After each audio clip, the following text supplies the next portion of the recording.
ain't trying to hold back no more. I'm all in. It's not a game to play. Oh, so hard every day. I'm all in. You got to pay the... Buscar el contraste de las ideas en esta batalla, en esta lucha que nosotros día a día libramos para buscar generar este tipo de confrontaciones en las que de manera respetuosa buscamos un intercambio de ideas. El día de hoy nos hemos reunido aquí en este lugar de manera libre, de manera voluntaria, de manera amigable, con personas con muy distintas corrientes ideológicas, con muy diferentes formas de pensamiento. Este debate buscará contrastar esas ideas y también poner a disposición de ustedes las ideas de estas 4 personas que tenemos aquí al frente para que todos podamos ver la realidad de sus argumentos. Les voy a pedir a todos los asistentes, por favor, que nos conozcamos todos con respeto independientemente de sus filiaciones ideológicas o de sus preferencias o de sus simpatías. Igualmente le pido a todos nuestros ponentes que se dirijan con respeto hacia nuestra audiencia y hacia nuestros otros ponentes. Voy a presentar a nuestros ponentes el día de hoy, a nuestros debatientes el día de hoy. Les voy a pedir por favor a todos, pongamos mucha atención para que los conozcamos. En primera, nuestra invitada el día de hoy, el motivo por el cual se está haciendo este debate, ella es Vanessa Vallejo. Ella es economista de la Universidad del Valle, es paleolibertaria, columnista, influencer en redes sociales y periodista de opinión en RCN Radio. Nacida en Cali, Colombia, y es la columnista estrella y autora en Pan Am Post, para la cual les pido un fuerte aplauso para ella el día de hoy. Muchas gracias a todos.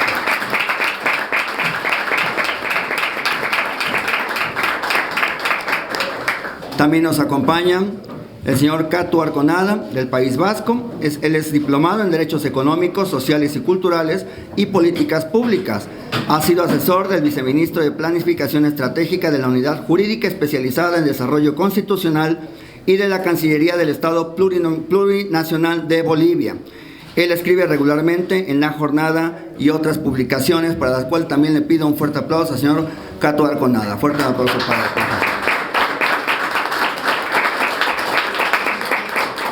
Y de nuestro país tenemos a 2 conocidos de nuestras redes sociales, 2 queridos amigos que generalmente hacen el debate, hacen la polémica, son grandes amigos y son también personas que tienen encontradas ideas y aún así se llevan con respeto y son un ejemplo sobre amistad a pesar de esas diferencias ideológicas. Está Jorge Garcés, que es un exitoso estratega digital, nacido en la ciudad de Querétaro y actualmente responsable de distintas y muy variadas campañas políticas. Se define como centro derecha y es un entusiasta admirador del modelo nórdico económico. Les pido un fuerte aplauso para Jorge Garcés Laureano, por favor. Y por último y no de menor importancia, tenemos a Alfonso Gutiérrez, que es un analista y creador de contenido. Él lleva más de 10 años en producción para televisión e internet. Es productor de SD Pitorreo, columnista en SDP Noticias y Multimedios Televisión. Él es egresado, su alma mater es la Universidad Montreal en Morelia, Michoacán, para la cual también les pido un fuerte aplauso para él. Fuerte aplauso. El día de hoy, el formato del debate, les haré una pregunta que les repetiremos a todos los debatientes para que nos den su punto de vista. Se les dará 1 minuto para contestar y pues veremos sus puntos de vista. Después ellos también podrán hacer alguna observación, pero se les dará un tiempo limitado, para la cual les pido respeto para este tiempo. El día de hoy el tema del debate es si México, nuestro país, se dirige hacia una dictadura como Venezuela. El día de hoy me gustaría que nuestros debatientes pudieran contestar la pregunta a la que les voy a hacer. La primera pregunta, no nos queremos enfocar en Venezuela, queremos enfocarnos en nuestro país, pero la pregunta es para Vanessa Vallejo primero. ¿México se encamina hacia una dictadura con López Obrador? Vanessa Vallejo tiene la palabra. Buenas tardes, muchas gracias a todos por venir, muchas gracias a los organizadores, a México Libertario. Para mí es evidente que lo que está haciendo Andrés Manuel López Obrador es lo mismo que hizo Hugo Chávez en Venezuela. Ahora, yo entiendo que para mucha gente en México no sea evidente eso, porque la estrategia de Hugo Chávez fue una estrategia muy astuta. Hugo Chávez, por lo menos en los primeros 4 años, no tocó la economía. Hace poco un empresario muy importante venezolano me decía, Vanessa, yo en Venezuela para la época, el primer periodo de Hugo Chávez, era conocido dentro de los círculos políticos como el talibán neoliberal. Él no es neoliberal, es un hombre decente, liberal en lo económico, pero era conocido como el talibán neoliberal. Y una vez, dentro de su primer periodo, Hugo Chávez me propone ser ministro. Yo le digo, ¿qué? ¿Cómo que Hugo Chávez te propuso eso? Me dijo, sí, me propuso ser ministro. Y yo no acepté porque yo sí supe desde el principio para dónde iba Hugo Chávez. ¿Qué te quiero decir con esto, Vanessa? Que Hugo Chávez lo que quería en sus primeros 4 años era mantener tranquilos a la gente y a los empresarios. De hecho, en el ámbito empresarial donde yo me movía, muchos empresarios lo aplaudían. La popularidad era altísima y la gente decía, bueno, este es un hombre extraño, pero definitivamente no está en contra de los empresarios y no es un socialista. Hugo Chávez incluso llegó a decir en una entrevista que lo de Cuba sí era una dictadura. Ahora, ¿qué hizo Hugo Chávez en esos primeros 4 años? Bueno, lo que hizo fue acomodar, digamos, el marco institucional y jurídico para luego poder dar el golpe de verdad y lo que de verdad quería hacer. Entonces Hugo Chávez en esos años, mientras tenía tranquilos a los empresarios y mientras incluso le proponía a alguien como este empresario conocido como el talibán neoliberal que fuera ministro, lo que hizo fue modificar la Constitución, lo que hizo fue modificar la justicia, que la justicia fuera toda de gente de su lado para luego poder hacer lo que se le diera la gana. Lo que hizo fue, por ejemplo, tomarse PDVSA, llenar PDVSA de gente de su lado y repartirla entre militares, por ejemplo, para quedarse con la minita de oro de Venezuela. Elevó la Guardia Nacional a rango constitucional. Y cuando hizo todo eso, cuando tenía todo ya planeado para luego hacer lo que quería, pues entonces sí se metió con la economía. Pero mientras tanto tenía todo el mundo tranquilo, mientras tanto incluso los empresarios lo aplaudían. Va sobre tiempo.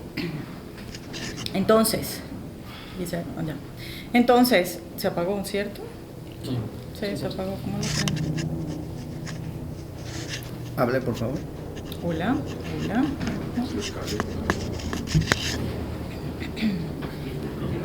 Sí, bueno, sí, bueno. Por favor. Adelante. Entonces, si en Venezuela no se dieron cuenta, pues no veo por qué en México se tengan que dar cuenta tan rápido. Es simplemente la misma estrategia y claro, a mucha gente le cuesta trabajo creer que un hombre que todavía no se ha metido con la economía vaya a llevar a México al socialismo, pero si ustedes analizan los pasos es simplemente que está siguiendo al pie de la letra la estrategia de Hugo Chávez. Muchas gracias. Vamos a cederle la palabra al señor Cato Arconada que nos conteste la misma pregunta. ¿Va México hacia el rumbo de la dictadura de Venezuela?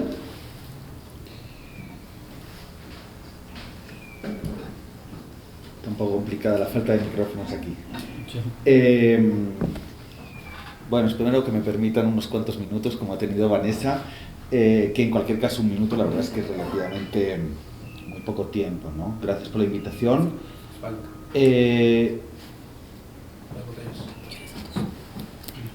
Gracias por la invitación. Digo, yo creo que para empezar a colocar en orden correcto los términos del debate, creo que es un error que hablemos aquí de liberalismo, y esto es una provocación quizás para muchos de ustedes que se sienten liberales, pero creo que en términos económicos el liberalismo no existe. La forma que ha adoptado el liberalismo en los últimos años, y especialmente en América Latina desde el consenso de Washington, ha sido la de neoliberalismo. Y después, si queréis, podemos hablar de las consecuencias que ha dejado en toda América Latina a nivel de pobreza y de desigualdad. También creo que en términos históricos debemos situarnos en que no tiene nada que ver el 1998, donde Hugo Chávez gana las elecciones y donde no había un solo gobierno de izquierda en toda América Latina, excepto la Revolución Cubana, y justamente esa victoria de Chávez se produce como un modelo, una resistencia al neoliberalismo, al año 2018, cuando gana Andrés Manuel López Obrador las elecciones 20 años después de ese 1998. ¿Hay similitudes? Sí. ¿El gobierno de Chávez era un gobierno que no era de izquierda como tal? Sí. De hecho, Chávez ganó incluso sin partido, ¿no? Después de justamente de una Venezuela devastada por el neoliberalismo. Andrés Manuel López Obrador gana con partido, gana con 30 y pico millones de votos, la votación más alta en la historia de México para un presidente, y gana con un programa muy claro. No creo que nadie se pueda llevar a engaño de que lo que está haciendo Andrés Manuel López Obrador y lo que está haciendo Morena es seguir, de hecho se puede encontrar en la red, seguir, pues casi me atrevería a decir a rajatabla, el programa de nación de Morena, ¿no? El programa de nación que se ha venido construyendo en los últimos años. Parte con el que se presentó en 2006, con el que se presentó en 2012 y desde luego el que desde hace ya tiempo ha quedado reflejado, como digo, en ese programa de nación. ¿Eso tiene que ver con una dictadura? No. Creo que solamente en la peor de los ejercicios de política ficción podríamos pensar que ganar en el México de 2018 con 30 y pico millones de votos y básicamente cumplir tu programa electoral tiene algo que ver con una dictadura, ¿no? Seguro que tenemos más tiempo, pero bueno, ahí vamos, hasta ahí poco a bien, por poco favor. desgranando cosas. Le doy la palabra a Jorge Garcés Laureano, le voy a preguntar lo mismo, a él no le gustan los micrófonos, por lo tanto le pido que levante la voz lo más que pueda. Bueno, ¿me escuchan bien todos? Sí. Perfecto. Bueno, en primera parte, creo que la oposición de que viene siendo Obrador sobreexplotó el mensaje primero en 2006 con que AMLO es un peligro para México, luego también lo quiso sobreexplotar de que México iba a ser una Venezuela y la gente ya no se lo creyó. Sí hay muchos paralelismos en cuestión de algunas iniciativas de Chávez y otras iniciativas de López Obrador, en especial una económica, que incluso los venezolanos ni siquiera fueron tan imbéciles para hacerlo como lo quiere hacer ahorita López Obrador. AMLO quiere que Pemex y el combustible fósil sean una palanca de desarrollo económico para México. Eso es un completo desastre financiero porque acaba de anunciar que no quiere exportar crudo. Esto genera que en algún aspecto cuando no quiere exportar crudo y no tengamos los ingresos en dólares, vamos a estar teniendo ingresos en pesos y aparte creo que la gasolina va a estar subsidiada, entonces va a ser una ganancia mínima y vamos a tener que pagar una deuda en dólares. Y si hay una fluctuación de las monedas, la deuda puede ser impagable. O sea, puede ser un desastre financiero en ese aspecto lo que quiere hacer López Obrador. Y como le estaba diciendo, el PETSA de Venezuela ni siquiera fue tan ridículo para hacer eso, porque también tiene su deuda en dólares, pero ellos le siguen vendiendo también antiimperialistas, que son, le siguen vendiendo petróleo a Estados Unidos. Si no me equivoco, las cifras eran de 32.3 millones de dólares recibían los venezolanos de petróleo, de sus ventas de petróleo. Entonces, eso te habla que ellos ni siquiera se atrevían a vender, o sea, dejar de exportar crudo. O sea, en ese aspecto López Obrador sí está haciendo puede ser un desastre financiero, porque en lugar de enfocarse en nuevas economías del conocimiento, como vienen siendo tecnologías, nanotecnología, aeronáutica, informática, etcétera, etcétera, se quiere enfocar en Pemex, combustibles fósiles y en su trenecito Maya que no va a servir de nada. Quiere supuestamente como que levantar el turismo con el Tren Maya, pero no, ¿cómo vamos a poder recibir turistas si acaban de cancelar Texcoco? Vamos en tiempo. Le cedo la palabra a Alfonso Gutiérrez con la misma pregunta. ¿México se dirige a una dictadura con López Obrador? Si quieres también sin micrófono por la cuestión de... Gracias. De las cosas. ¿Me escuchan ahí bien? Okay. Bueno, aquí la pregunta de este debate es: ¿México se va a convertir en Venezuela? Yo creo que en primer lugar hay que diferenciar, eso es literalmente imposible. Hay gente que están tan cegados en este fanatismo que piensan que vamos a hacer una copia de Venezuela, ¿no? En todos los aspectos. Hay gente que dice que como a Chávez le gustaba el béisbol y a Andrés Manuel también, ahí está la prueba, ¿no? Ese es el nivel de oposición que se está manejando, el nivel de argumentos. Eso va a depender de tres cosas: que nos convirtamos en Venezuela sí o no, de cómo actúan los seguidores de AMLO, de cómo lo sigan alabando, le justifican todo, etc. Los mexicanos en general, cómo van a tratar a un presidente que, lo más reciente, acaba de exigir una disculpa por parte de España y al Papa, etc. Yo entiendo a lo que se refiere, pero también entiendo que la gente lo critique porque sí saca mucho de onda. Y finalmente, la oposición. Y yo, como saben, los que han seguido la página de Pitorreo, pues a mí me encanta botanearme con la oposición. ¿Por qué? Porque creo que tienen una responsabilidad muy grande y como están en pañales, al igual que el gobierno, no saben por dónde atacar. ¿Y qué pasa con eso? Va a ser muy contraproducente que no ataquen bien, porque mientras desgasten todos sus cartuchos de que si todos los días dicen, ahí está la prueba de Venezuela, ahí está la prueba de que nos estamos convirtiendo en la dictadura, y no es cierto, porque son cosas muy ridículas, muy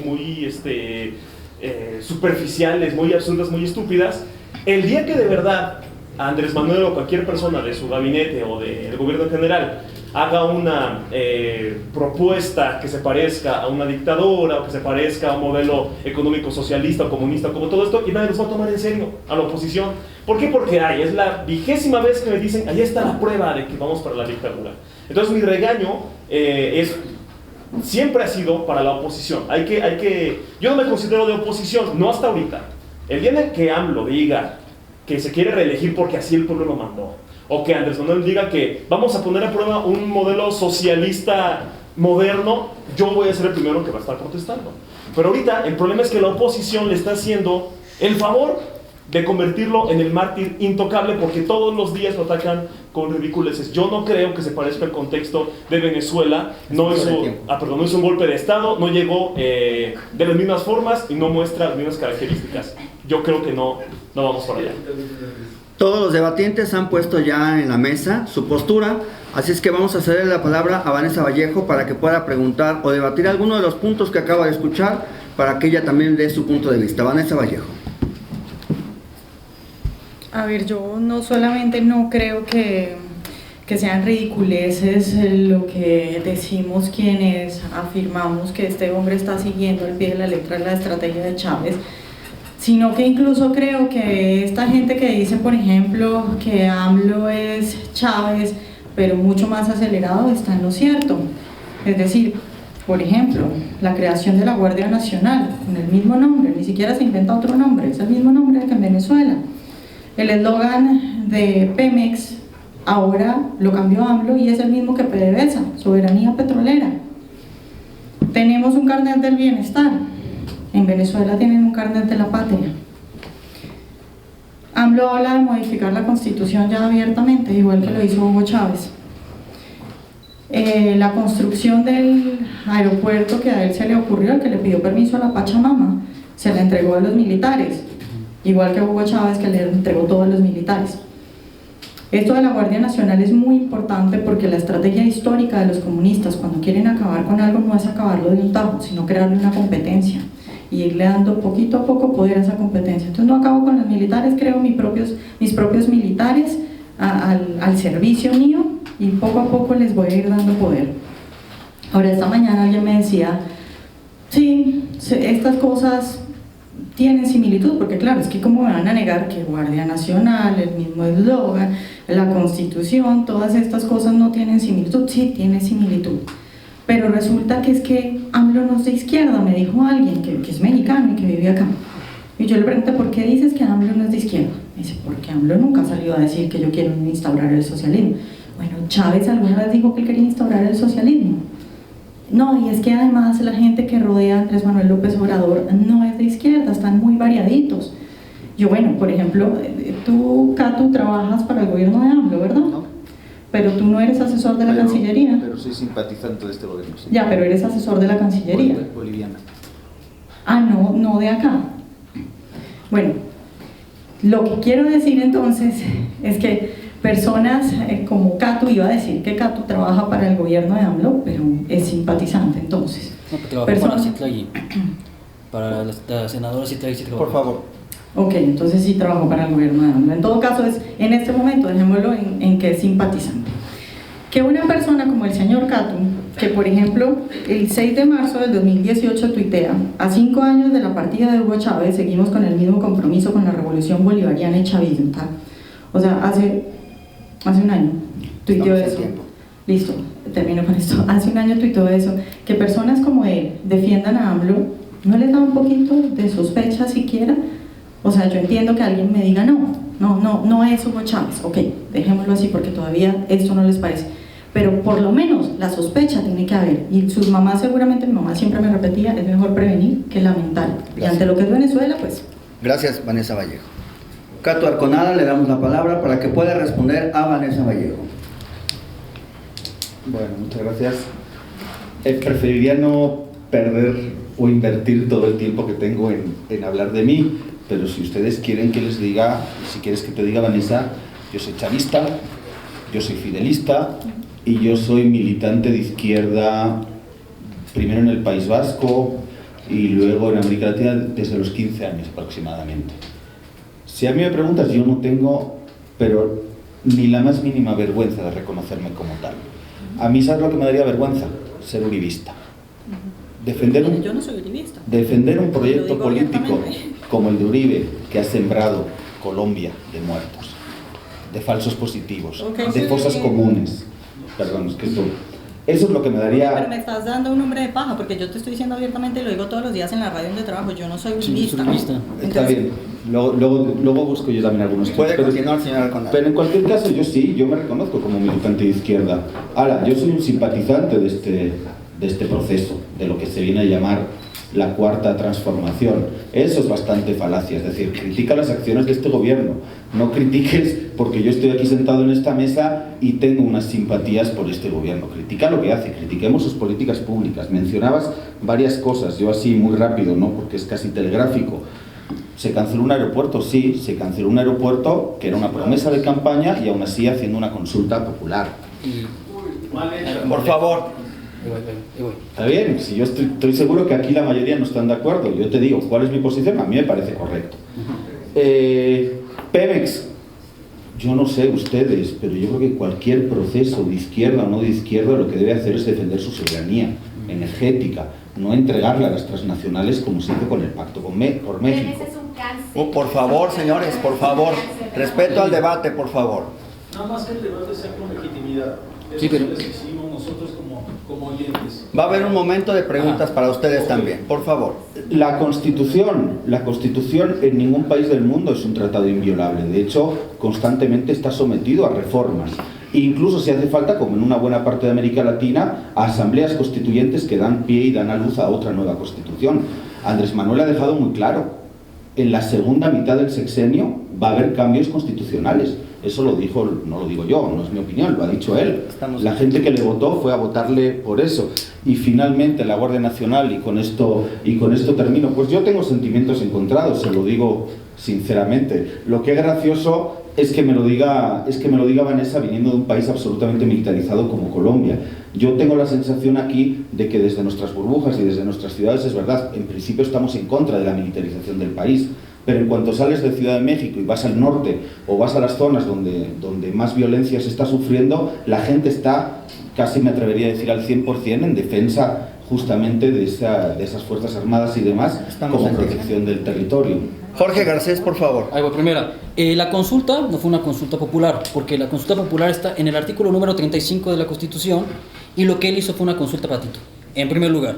Y no puedes tomar una decisión presidencial a través de una consulta patito, y por eso lo hizo antes de que fuera presidente, porque si hubiera sido presidente no hubiera sido legal. Primer punto. Segundo, la cuestión de reforma energética y petróleo sigue siendo de los mexicanos. Incluso tu presidente López Obrador, tan patriota que es, ya le ofreció a los extranjeros lo que viene siendo la refinería de las dos cabos. Dos bocas. Dos bocas, perdón. Construido. Hasta ese ya. No, hasta ese grado llegó. Ahora sí van a intervenir y ahí van a estar. O sea, aquí sí hay una soberanía en cuestión de petróleo, así que ahí no puedes caer en falacias. Segunda, siempre estás cayendo en nombres de paja porque a ella la estás atacando de uribista, a mí me atacó de extrema derecha y de fascista. Cuando un fascista está, bueno, cuando alguien que está en contra del fascismo está en contra de un estado totalitario, yo estoy a favor de una democracia, con división de poderes que López Obrador busca estar en contra. Pinochet no era Segunda, democracia. ahí Por va, favor, ahí voy. señores. No, espera. Por favor. Te respondo de Pinochet fácil. Si me dieran de elección entre un gobierno de Chávez y un Pinochet, 1000 veces Pinochet, porque tendría que tragar y tendría que medicinas para tener para mis hijos. Primer punto. Continúo. Pero no estoy a favor de ninguna dictadura. Te estoy diciendo, yo estoy a favor de un modelo nórdico, como que viene siendo los países nórdicos, una economía de mercado con un estado de bienestar. Eso tampoco es fascismo. Estoy a favor de una de libertad individual. Eso tampoco es fascismo. Estoy en contra del corporativismo que aquí tristemente creó Lázaro Cárdenas y creó una hegemonía que es llamada el PRI. Estamos en O tiempo. sea, segunda más, para concluir. Yo estoy a favor de que todos puedan expresar sus opiniones, como voy a estar siempre a favor que tú expreses tus opiniones. Pero que nos tildes a nosotros de fascistas y haya uribistas como si nosotros te tiráramos de terrorista. Así que más respeto también ahí.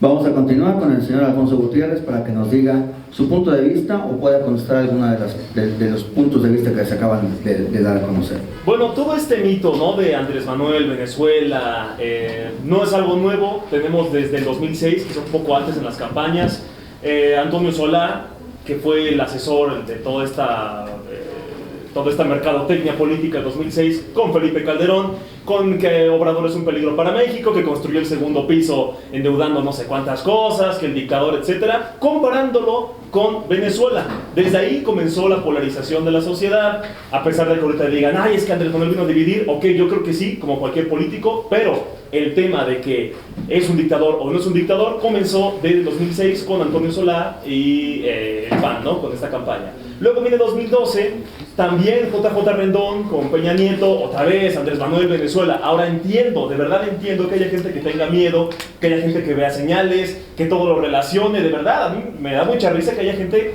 que me diga auténticamente preocupados con el argumento de es que a Chávez también le gustaba el béisbol. O sea, de verdad, eso a mí me da mucha risa, me da tristeza ese nivel de paranoia que se creó durante pues casi 2 décadas. Ahora, hay señales que sí son pues muy semejantes, pero es un gobierno de izquierda, es un gobierno que se acerca a la gente, es un gobierno que sí entrega estos llamados asistencialismos, pero también los puedes ver como apoyos sociales, ¿no?, como una política social. Hay gente que dice está comprando votos. Bueno, para mí comprar un voto es que en el año de la elección haya un PRI y que te diga te doy 500 pesos por tu INE. Eso es comprar un voto. Hay gente que desde ahorita dice es que el clientelismo de Obrador, que está comprando a los ancianos, a los ninis, a las madres, etcétera. Ok, ¿no se supone que la política es satisfacer a los futuros votantes, a los mexicanos? Ahora, no, esperen. Por favor, señor. La política es voy a hacer un estado en el que el bienestar de la gente sea suficiente motivo para que digan, oye, queremos seguir así. Ahora, es muy cuestionable cosas. Personalmente a mí no me gusta la cuestión de entregar dinero directamente y quitar a lo de las guarderías, que todavía sigue siendo un mito, ¿no? Ok, pero hay otras cosas como lo de las pensiones de adultos mayores que me parece perfecto, y hay gente que dice está comprando los votos de los adultos mayores. A ver, no, son cosas muy diferentes y creo que la paranoia nos ha cegado muchísimo. Estamos en tiempo. Vamos a continuar con un tema dentro del mismo tópico. Voy a hacer una pregunta y ellos me la van a contestar y vamos a volver a hacer la misma dinámica. Y la pregunta es la siguiente: ¿cuál es su más grande temor o los más grandes temores o sus más grandes esperanzas de este sexenio en México? ¿Cuál es su más grande temor o su más grande esperanza? Y voy a empezar con Vanessa Vallejo. Mi más grande temor, yo creo que hay 2 cuestiones fundamentales. Una es que no haya oposición política. La otra es que, bueno, son 3.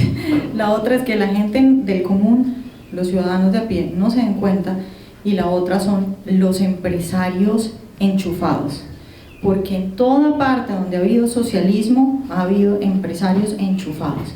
En Venezuela, la responsabilidad que tienen aquellos empresarios que no dijeron nada cuando Hugo Chávez empezó a hacer lo que estaba haciendo, son cómplices de todo lo que está ocurriendo en Venezuela.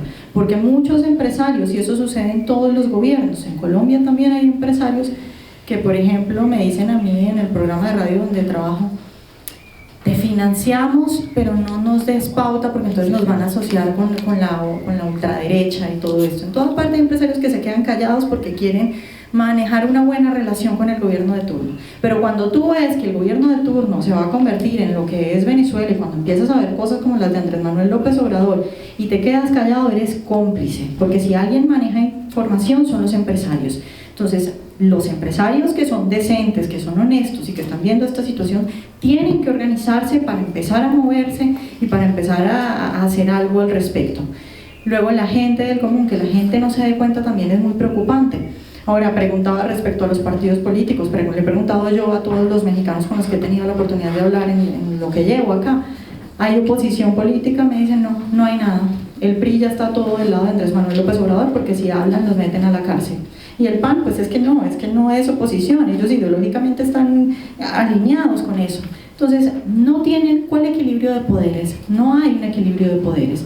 Y ojo también con la justicia, porque lo que hacen los socialistas cuando no llegan al poder con los votos es cogerse la justicia. Acá llegaron al poder con votos, pero además se van a coger la justicia, que fue lo que hizo Hugo Chávez. Me tomo la justicia, cambio la constitución, me apodero de las Fuerzas Armadas y luego doy el mordisco. Muchas gracias. Señora Arconada, ¿su miedo o su más grande esperanza de esta cuarta transformación? Pues yo casi voy a aprovechar para responder un poquito a lo que ha dicho Vanessa, justamente en esos miedos o en esas... En cualquier caso voy a decir cuál es mi esperanza. Mi esperanza es la que firmó Andrés Manuel López Obrador el otro día, ¿no? Yo tengo muy claro que Andrés Manuel en eso es un tipo muy honesto. Ha dicho que él no va a reelegirse y no va a haber ningún tipo de cambio constitucional. Por favor, señor. Me alegra que tengáis la misma fe que yo en él. Pero no, de verdad, yo creo que si algo demostró como jefe de gobierno es que es un tipo honesto. Y si dice que no se va a reelegir, yo le creo, tienen todo el derecho a no creerle, pero yo le creo. Pero sí espero que los cambios que se hagan en este sexenio, en estos 6 años, sean suficientemente fuertes y sólidos en sus cimientos para que no puedan ser revertidos en el caso de que llegara pues, otro partido en 6 años, ¿no? Ajá. Sobre lo que decía Vanessa, pues fíjate, yo coincido, pero desde otra visión, muy rápidamente. ¿No hay oposición política? No hay. Claro que no hay. Ahora mismo no hay oposición política, pero no la hay por sus propios errores. O sea, la gente estaba hasta la madre. La gente no cree en el PRI y no cree en el PAN. ¿Es deseable que surja una oposición política responsable con proyecto de país alternativo? Sí. Pero desde luego eso no esperemos que pasen los primeros 100 días, ¿no? Eso va a tardar un tiempo. La ciudadanía, pues Vanessa no conoce mucho quizás de México, pero pues lo mismo que los partidos, la ciudadanía estaba hasta la madre. Estaba hasta la madre cuando Andrés Manuel hace lo que en términos laclaunianos, para quien haya estudiado esa vertiente, lo que Laclau hablaba de insignificante vacío. Cuando Andrés Manuel habla de la corrupción, está hablando del neoliberalismo, y cuando la gente vota contra eso, contra la corrupción de los políticos, está votando contra la pobreza, la desigualdad, en un país donde la mayoría de la gente, donde más del 50% de la población vive en situación de pobreza, que es muy triste. Y finalmente, pues los empresarios, pues de nuevo, lo mismo. Si aquí por algo se caracterizaba México es por ese famoso capitalismo de cuates. Estoy de acuerdo, ¿eh? Ojalá no se produzca. Ojalá no se le entregue obra pública a los amigos de Andrés Manuel, y ojalá, fijaros, aquí me atrevo a poner una crítica encima de la mesa, ojalá Alfonso Romo y todos sus amigos tengan la menor influencia posible en este sexenio. Muchas gracias. Continuamos con Jorge Garcés. ¿Cuál es su mayor temor o su mayor esperanza en este sexenio? No, en este punto sí estoy de acuerdo con Catú en que la oposición es nula. México ganó López Obrador merecidamente, sí, y es algo que la oposición tiene que empezar a reconocer. La gente ya estaba hasta la madre del PRI y del PAN, y como un descontento social vieron a una tercera alternativa. También hay que contar con las masas, que generalmente las masas no tienen un conocimiento político y no podían ver el panorama real sobre qué era lo que iba a ser capaz López Obrador de hacer. Entonces, a partir de ahí, la oposición es por eso que está desquebrajada. No hay ni confianza ni en el PRI ni en el PAN más. Yo creo que también con el tiempo, después de las ridiculeces que va a hacer López Obrador, una oposición ya más formada y más con mayor aprendizaje va a poder surgir. Pero primero tiene que haber un proceso de autocrítica, y espero que el PAN principalmente esté dejando hacer el ridículo con este Marco Cortés, que el PRI también ahora ya se ponga a hacer oposición, etcétera, etcétera, ¿no? Sobre que hay cosas positivas, sí, de que haya ganado López Obrador, sí. O sea, en algún aspecto a mí me da gusto que la gente se haya politizado. Como fue en el tiempo de Salinas, como ahorita estamos en este momento, la gente se está politizando, y eso en algún aspecto es bueno porque al menos se está informando. Ahora sí estamos diario, bueno, antes con Peña Nieto era como una vez al mes, que estábamos todos viendo qué eran las estupideces que hacían. Ahora estamos como 5 veces al día, ¿no? Pero, y afortunadamente ya estamos como que ya está politizando la gente, se está informando y todo. A mí lo que me preocupa es que que se desmantele el poco estado de bienestar que tenemos hoy en día. La delincuencia está aumentando, son 95 homicidios diarios. Pero en el aspecto, por ejemplo, de los programas sociales que López Obrador, bueno, que México tenía, por ejemplo, los refugios para mujeres, lo que dicen estancias infantiles, etcétera, etcétera. López Obrador, también el cáncer infantil, López Obrador lo está recortando, algunos lo está eliminando, como por ejemplo aquí en la Ciudad de México el programa A Niños Talento, para irlo pasando a lo que viene siendo al Tren Maya y a este rescate de Pemex, que va a ser un completo fracaso. Entonces, sí me preocupa la situación del desempleo también, porque está aumentando el desempleo. Llevan 300,000 desempleos que se han dado apenas en 3 meses de gobierno. Señor Gutiérrez. Bueno, mi mayor temor, espero ser claro con esto, es que haya una oposición política nula. Me refiero a que no haya ni siquiera políticos que sean oposición. Ahorita pretenden ser oposición, pero para mí, o sea, el político está, pero no su fuerza opositora, ¿no? No hay ningún contrapeso real.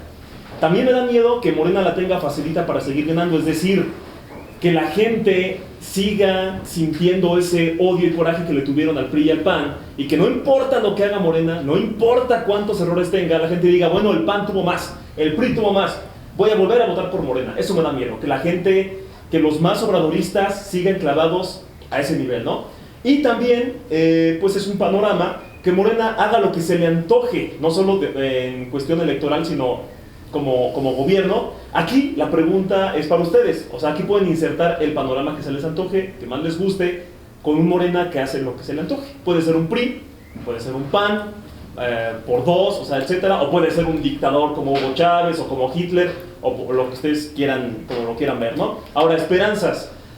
Pues para mí el panorama más esperanzador es que Morena impulse la industria nacional. Mucha gente, y si es cierto, mucha gente no le tiene confianza, existe un cierto malinchismo todavía. Es que como Pemex va a tener más poder que Shell, ¿no? O otros, ¿por qué no? O sea, a mí sí me gusta esa idea. Salud. Lo que sí me gusta también es ver que la gente ya está tomando en cuenta, volteando a ver los sectores vulnerables. A mí me encantó el simbolismo de su toma, cuando le pide el bastón de mando de pueblos indígenas. A mí me gustó. Había gente escandalizada que los rituales y que el diablo y que el Estado cristiano y no sé qué. A ver, es un simbolismo. A la gente, o sea, ellos vivían aquí, ¿no? Y al final no le estás quitando nada para dárselo a ellos, simplemente es un reconocimiento. No pasa nada. Solo haces que la gente voltee a ver. Me gusta la distribución de riqueza, obviamente, ya sé que les da miedo la palabra. Distribución de riqueza no me refiero a que les quiten la propiedad privada y la repartan entre los pobres, no, sino como oye, mira, estos ricos son demasiado ricos, no les quites el dinero. Vamos a ver cómo hacemos para que ese dinero, o sea, que el dinero que ellos producen, que también vaya enfocado, que le caiga un poquito de esa lluvia a los sectores más vulnerables, o hacer que esos sectores vulnerables trabajen ese dinero para que ellos se queden con más. A mí no me parece descabellada la idea, incluso tiene un poquito de libertarismo ahí. Bueno, estamos en tiempo. Ok, perdón, y que esta plataforma de economía se mantenga, pero lo que más me gustaría en un escenario esperanzador es que siga habiendo muchísimos memes a diario, porque de eso como yo.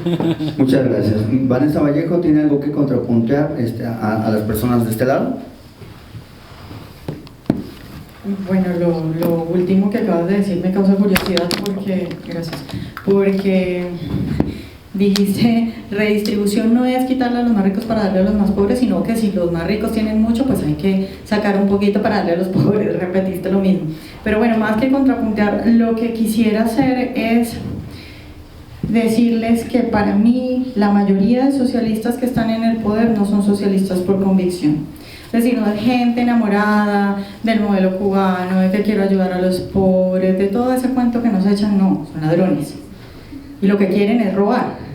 Y lo que ofrece Cuba a otros países no es un modelo romántico que se han inventado, no son inocentes. No, lo que ofrece Cuba a otros países, que es su único producto de exportación, es una mascarada, una estrategia para tener esclavizada a la población por más de 50 años, robándose todo porque cuánto dinero no tenía Hugo Chávez y cuánto dinero, bueno, también vale, pero me refería a Castro, cuánto dinero no tenía Castro, cuánto dinero no tienen los hijos de Castro. ¿Qué le dijo Cuba al señor Chávez y ahora al señor Maduro? Yo tengo la estrategia, tengo la contrainteligencia, tengo los, digamos, las palabras para que ustedes emboben al pueblo, lleven al poder, lo mantengan embobado y la gente crea que es que ustedes son unos románticos enamorados mientras ustedes se quedan ahí y le roban a todo el mundo. Entonces, ojo, que me digan a mí que muchos de los que están en el equipo de AMLO no son socialistas, no quiere decir que ellos no vayan a utilizar la estrategia del socialismo. Es que, a ver, esta gente que está en el... Yo te puedo creer que haya un socialista de a pie que me diga que sí, que los pobres y que está inocentemente metido en esto, pero los que están arriba robando, toda esa gente que está en Venezuela, no son tontos, lo que tienen es un negocio. Entonces, ojo con eso y también hay que decirlo como es, son ladrones y punto. Señor Arconada, ¿quiere contrapuntear? Cuando yo quería hablar un poco de economía, pero es que cada vez que habla Vanessa siento la necesidad de responderla, entonces me van a perdonar mi obsesión. Te voy a dar una mala noticia, Vanessa. El muro de Berlín cayó en 1989 y la Unión Soviética se desintegró en 1992. ¿Qué significa eso? Que el socialismo real que conocíamos o que conocieron generaciones anteriores no existe. Y que lo que se ha dado en América Latina, aunque hay esa obsesión, se está poniendo encima de la mesa esa obsesión con el socialismo, lo que hay en América Latina han sido procesos progresistas. Decía Garcés de que tiene como referencias la socialdemocracia europea, que cada vez queda menos. Pues en realidad lo que ha pasado aquí ha sido que se han parecido más a ese... Son mezclas muy híbridas entre progresismo, socialdemocracia, capitalismo de Estado, en algunos casos, pero desde luego muy, muy lejanos de socialismo. Y además Vanessa viene con la intención... ¿Me dejas preguntarte algo? Sí, ¿no? claro. O sea, tú estás diciendo que en este momento lo que hay en Venezuela no es socialismo. Es que tú estás obsesionada con Venezuela. Yo normalmente... pero contéstame eso. No, Eso no es espera. socialismo. Yo normalmente leo y vengo trabajando y he escrito libros sobre el ciclo progresista. Entonces leo América Latina de arriba abajo. Y lo que te digo es que es una amalgama. O sea, lo que tiene que... Mira, en Bolivia probablemente lo que hay es probablemente te puedo reconocer que el sitio donde más se intentó, digamos, seguir los esquemas del socialismo sería Venezuela. Pero en Bolivia yo te diría que se parece más a un capitalismo de Estado que al socialismo. En Argentina te diría que se parece mucho más a un proceso nacional popular que al socialismo. Es decir, hay muchas diferencias cuando nos ponemos a poner la lupa sobre ellos. Ok, pero no te entendí eso, no es socialismo lo de Venezuela. Te he dicho que lo que más, o el proceso que más se intentó acercar a lo que conocemos como socialismo es Venezuela, pero que el resto de procesos progresistas en el continente, y por lo tanto mucho menos México, que está tan lejos además de Sudamérica, históricamente, en términos políticos y económicos, no tiene nada que ver con socialismo. ¿Te puedo seguir preguntando? Claro. Bueno, entonces tú Sí, dices si que... permite el moderador, Sí. pero... Ok, entonces tú dices que lo más parecido en el mundo al socialismo es Venezuela. Tú eres socialista. No he dicho eso. No dijo. ¿Sí dijiste eso? No dijo eso. Entonces, Entonces, a ver otra vez. bueno, entonces no entendí bien, pero... América. Sí, te he En dicho Sudamérica. te he dicho que el socialismo se cayó, que el muro se cayó. Que Pero dijiste que lo más parecido al socialismo es lo que ocurre en Venezuela, ¿no? De hecho, el propio Chávez declara el socialismo del siglo XXI Tú en el dices, 2005. ok, bueno, lo más parecido que hay al socialismo es Venezuela. Tú eres socialista. ¿A ti te gusta lo que está pasando Yo he en dicho Venezuela? que soy de izquierda. En Venezuela. Bueno, nada más para que vean que estaba predicho el argumento. Tenemos tres, ahorita, va primero. Aquí tengo otros dos. Bueno, ¿Puedo ver? sí, tú eres socialista. Vale. Ok. Ah, tú no eres socialista. ¿Eh? Tú no eres Yo- socialista. pero si quieres hazme las preguntas para poder Sí, responder, bueno, porque tenía eso es lo que te tenía la estoy palabra preguntando. yo. Y todavía- Esa es la pregunta. Mira, yo por suerte vengo del País Vasco y de una tradición de los movimientos de liberación nacional, y por suerte además no vengo del marxismo, digamos, ortodoxo europeo, que era prosoviético en su momento, de donde viene la mayor parte de la izquierda y los partidos comunistas europeos, ¿no? Empezando por el español y bueno, todos los demás. Yo no vengo de ahí. Me considero marxista como método de análisis, sí, me considero marxista y me considero una persona de izquierda. Y no me importa tanto definir cómo se llama mi proyecto político. Yo creo en la justicia social, Vanessa.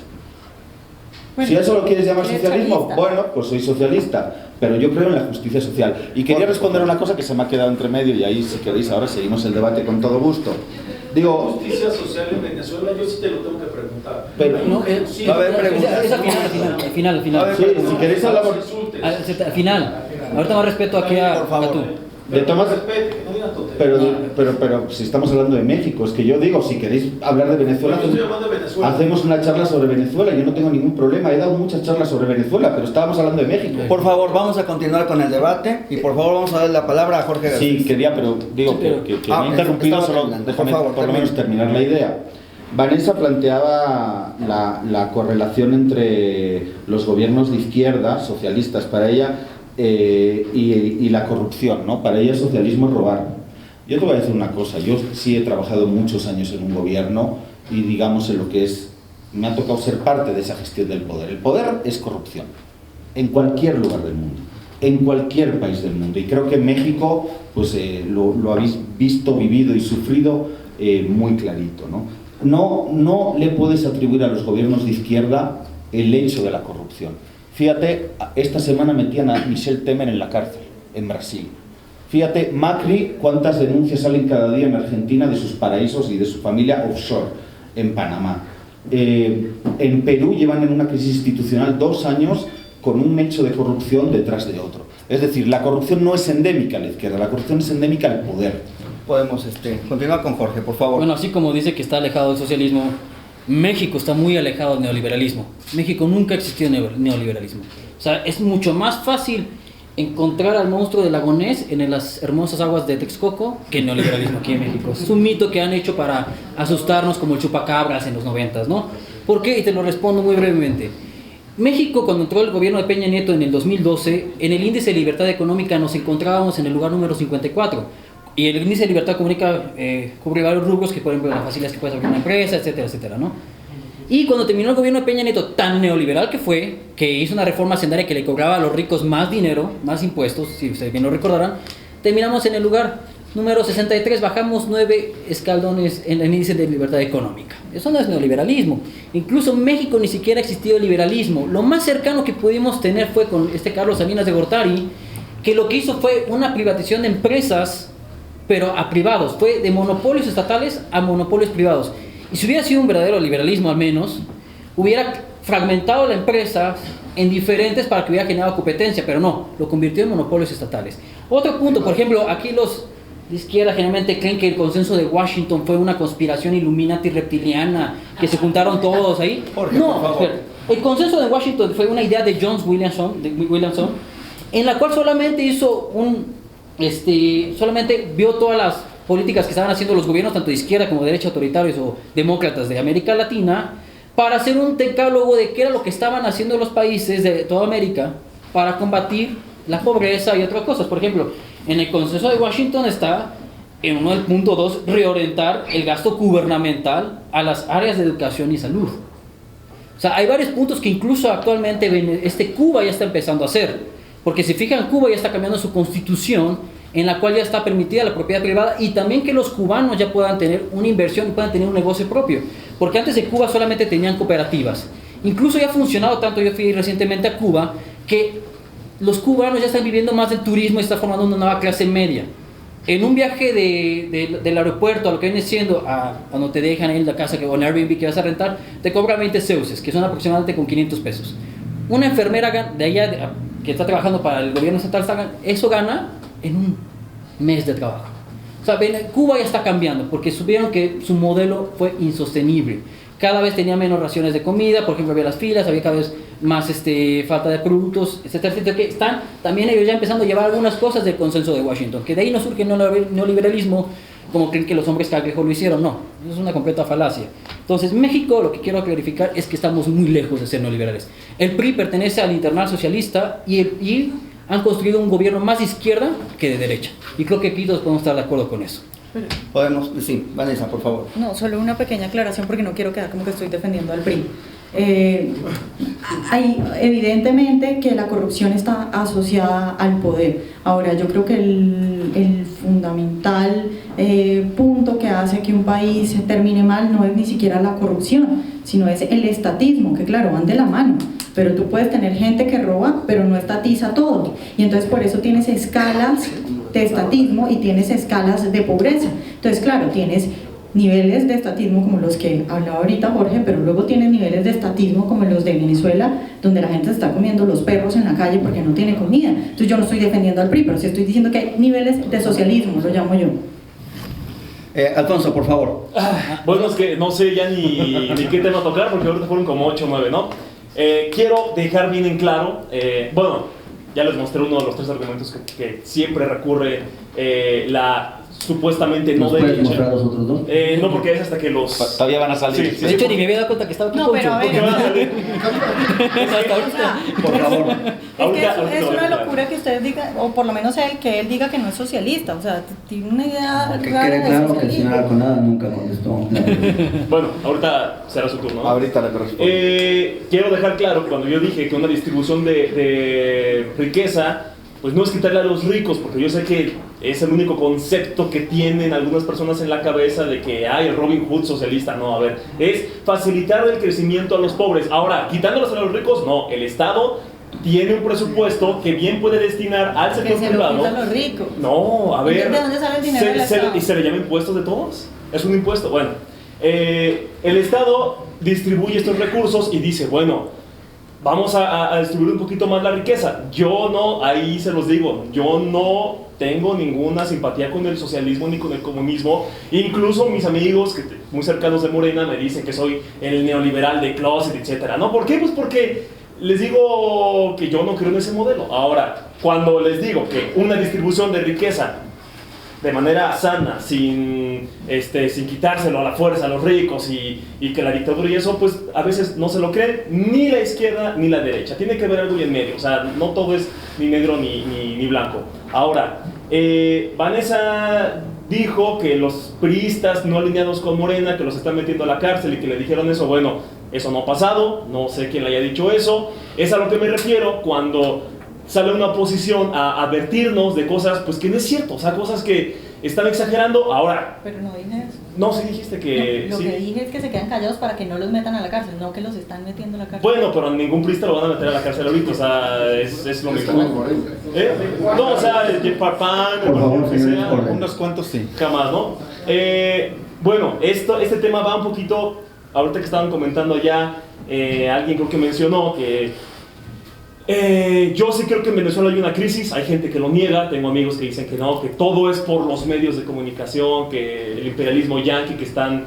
Yo creo que no, hay muchos videos de blogueros que no tienen nada que ganar con eso y enseñan, ¿no?, los anaqueles vacíos, etcétera, que allí están vacíos, no como aquí que van a un Walmart y que le toman una foto a la hora de la limpieza y que piensan que ya hay desabasto por lo de la gasolina, pero bueno, allá sí es real.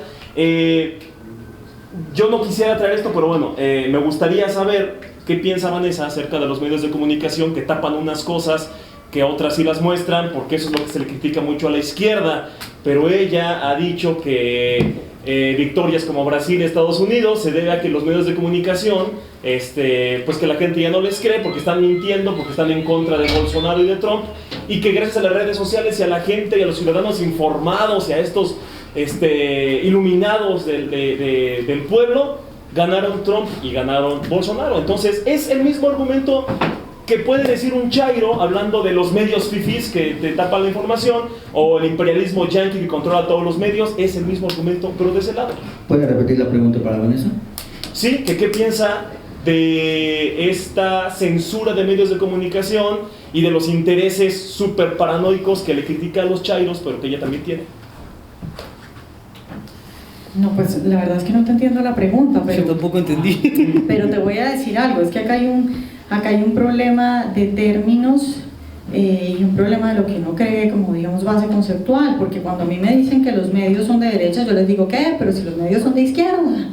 Entonces, claro, seguro que el problema que tú me estás planteando tiene que ver con eso. O sea, para mí la mayoría de los medios grandes están tomados por la izquierda, tanto en Estados Unidos como en Brasil, como en Venezuela, como sucede en Colombia, donde el único programa de radio que puede decir abiertamente que es de derecha es en el que yo trabajo. Y estamos mal de dinero porque nadie nos quiere financiar, porque nadie lo quieren asociar con la ultraderecha. Así están los medios. Pero no es lo mismo decir soy de derecha a decir este medio es de izquierda. O sea, ¿por qué crees que todos los medios son de izquierda? Porque los periodistas son de izquierda. No, es que ese es un mundo paralelo al que todos vivimos, pero, o sea, ¿qué argumentos tienes? O sea, ¿por qué un, no sé si ubicas Leo Zuckerman, por ejemplo, aquí que se la pasa criticando a AMLO, un neoliberal de televisión. Vamos a decirlo así, neoliberal de Televisa, ¿por qué es de izquierda? ¿Por qué, Sí, lo he dicho.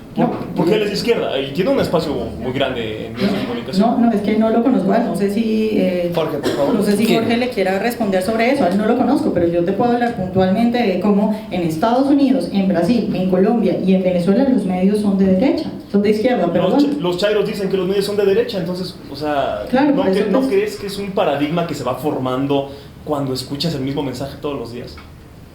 No, yo simplemente creo que es que ustedes son tan de izquierda que les parece que los mamertos que están en los medios de comunicación son de derecha. No, es que chairo de derecha. Ya, Poncho, ya. O sea, es lo que pasa. Por favor. Vamos a dejar que hagan su... vamos a hacer una última declaración y vamos a pasar a una ronda de preguntas. Por favor, si su pregunta no puede ser hecha en una sola frase, por favor no haga su pregunta. Sí, no hay problema. Por favor, si usted su pregunta que ya está anotando, que ya estoy viendo que algunos ya están anotando alguna pregunta, o tiene que sacar una pancarta para hacer su pregunta, por favor no la haga. Tiene que ser una pregunta que se haga en una sola frase. Vamos a hacer las declaraciones de cierre. Cada uno, a partir de Vanessa, va a decir sus últimas impresiones. Vanessa Vallejo. Bueno, yo no hago más que un llamado a que el riesgo es demasiado grande. Es decir, lo que está pasando en Venezuela es terrible. Yo vivo en Colombia y en los semáforos veo a los niños venezolanos y me parte el alma, y cuando veo las noticias parezco una anciana llorando viendo el noticiero. Es decir, es dramático lo que está sucediendo en Venezuela. Ante todas estas cosas que hemos hablado de hoy, si ustedes no están convencidos, supongamos que no estén convencidos de lo que está pasando, tienen que estar alerta, porque el riesgo es tan grande que todo lo que puedan hacer vale, que luego no se arrepientan, porque así como he conocido gente que me habla mal de los empresarios, he conocido empresarios venezolanos que me dicen: yo me arrepiento de no haber hecho lo que pude en ese momento, lo que sea, el granito de arena, traer a alguien que hable de algo, decirle a mi vecino tal cosa, publicar en redes sociales tal cosa. Hay que hacer algo porque el riesgo es demasiado grande, que luego no se arrepientan, porque lo que está ocurriendo en Venezuela es terrible y México no tiene el músculo financiero para soportar los años que soportó Venezuela a Hugo Chávez. ¿Puedo hablar un poquito más? Por supuesto. Solo les quiero echar un cuento que echa este empresario venezolano que les conté que Hugo Chávez le propuso ser ministro. Él dice, si a una rana uno la mete en agua hirviendo, la rana salta ahí mismo, pero si a esa rana usted la mete en agua tibia, a ella le gusta y se va quedando ahí tranquila. Cuando el agua sube la temperatura y la rana quiere saltar, ya no puede porque está debilitada, ya no tiene cómo saltar. Más o menos eso es lo que hizo Hugo Chávez, y eso es lo que yo estoy segura que está haciendo Andrés Manuel López Obrador acá. Y a los que les queda duda de que este hombre es de izquierda, que a mí me parece evidente, miren la posición que está tomando frente a lo que pasa en Venezuela. Le damos un fuerte aplauso a Vanessa Vallejo. Le ordenamos su declaración de cierre, por favor. Bueno, por si no ha quedado claro todavía, soy de izquierda. Lo que quería explicar es que yo no vengo históricamente desde mi militancia de las tradiciones del socialismo y del comunismo. Yo no vengo de ahí. Claro que me considero una persona de izquierda. No solo me considero una persona de izquierda, lo he dicho, soy chavista, soy fidelista. Si queremos ubicar en términos históricos y depende en qué país nos pongamos, creo en el Che, creo en las figuras de Sandino, de Farabundo Martí, de Gaitán en Colombia, de Pancho Villa, de Zapata, de todos los que han luchado de alguna manera por la liberación de sus pueblos y por ese horizonte de justicia social, cada quien en sus términos históricos. Soy profundamente admirador de la figura de Evo Morales, ¿no? Me ha tocado vivir ahí en ese país y creo mucho en lo que se ha hecho. Digo, este tampoco era un foro para hablar de eso, pero es un país que conozco muy bien y un proceso que conozco muy bien. Quiero responder a dos elementos que han quedado ahí: el tema de la economía y de los medios, que parece que la gran preocupación es la economía, ¿no? Digo, a mí me encanta la figura de Andrés Manuel porque polariza. Y la política es polarización también, es correlación de fuerzas, es disputa, es polarización, y así se construye política también. Ahora, cuando lo vemos en términos concretos, primero, aquí hay muchos neoliberales. Garcés decía que no, creo que él es el que se confunde. Creo que lo que no hay en México, lo que nunca ha habido, es un liberalismo de verdad. Yo creo que justamente... De hecho, también de eso dije. Dije que no puede existir un neo si no existe un liberal. No, pero o sea, que no haya habido liberalismo. En primera, o sea, no confundas tu primera. Que no haya habido liberalismo no quiere decir que no haya habido neoliberalismo. No lo hubo. Hay muchos autores... Es que no lo ha habido. A ver, Jorge, en por México favor. no lo ha habido. Hay muchos autores que lo han estudiado y aquí se ha desplegado. Es más, en lo que Naomi Klein Pero define como... yo te estoy dando datos. Que es muy en lo diferente. que Naomi Klein define como la doctrina del shock. Se ha desplegado además con la máxima intensidad de violencia posible. Ha sido la única manera de imponer las reformas económicas en México. Pero, llega Andrés Manuel. ¿Qué hace? Sube el salario mínimo un 16%. ¿Qué hace? Duplica las pensiones. ¿Eso es socialismo? No. De hecho, eso no es Marx. Yo sé, Vanessa, que son tus obsesiones, pero espera, déjame que te lo explique. Eso no es Marx, eso es Keynes. Eso es Keynes, eso es lo que en su momento fue la socialdemocracia. Es es una redistribución inmediata o transferencias condicionadas por medio de los bonos o en algunos casos universales como las pensiones, y un aumento del poder adquisitivo, de la capacidad de gasto, y por lo tanto hay una dinamización de la economía. Eso es lo que pasó en Bolivia claramente, y eso es lo que creo que va a pasar en México. Yo les creo cuando dicen que se va a crecer al 4%, no será este año, pero México sí va a vivir un aumento y un incremento de su PIB a partir o basado o apoyado o apalancado en la demanda interna y obviamente en el fortalecimiento de la industria nacional, que es otro de las apuestas de López Obrador, ¿no? Y luego el tema mediático, ¿no? Yo simplemente quiero dejar aquí una provocación. Sé que este no es el mejor escenario y que aquí, digo, que la mayoría de ustedes no coinciden con lo que yo pienso. Pero fijaros si está en el bombardeo. Digo, igual me sorprende, luego no quiere que la cataloguemos de ultraderecha, pero Vanessa dice que es que todos los medios son que es el mismo discurso de Trump en Estados Unidos. O sea, para Trump la CNN es de izquierda, claro, pues... No, pero bueno. yo sí soy de ultraderecha. Ah, bueno, gracias, está bien. Una discusión que nos ahorramos entonces. El tema de los ¿Te medios. lo grabado eso? Claro, Ok. no, a ver, yo No, soy de para ver. ultraderecha, lo que no soy es uribista porque Uribe es un tibio socialdemócrata. Quedó ultraderecha. Uribe, el narcoparamilitar, es un tío de centro. ¿Puedes centro. mostrarle las pruebas que tienes de narcoparamilitar, por ejemplo, a los Estados Unidos para que se Es una falacia y no lo voy a extradición? permitir. Puede continuar. ¿Cuál? La falacia de no poder probar. Por favor. Bueno, Sí, hay que ser respetuoso, ¿eh? Por favor. la realidad es que en Colombia, un país que conozco perfectamente, se han encontrado las fosas comunes más grandes de América Latina, con 2.000 restos humanos.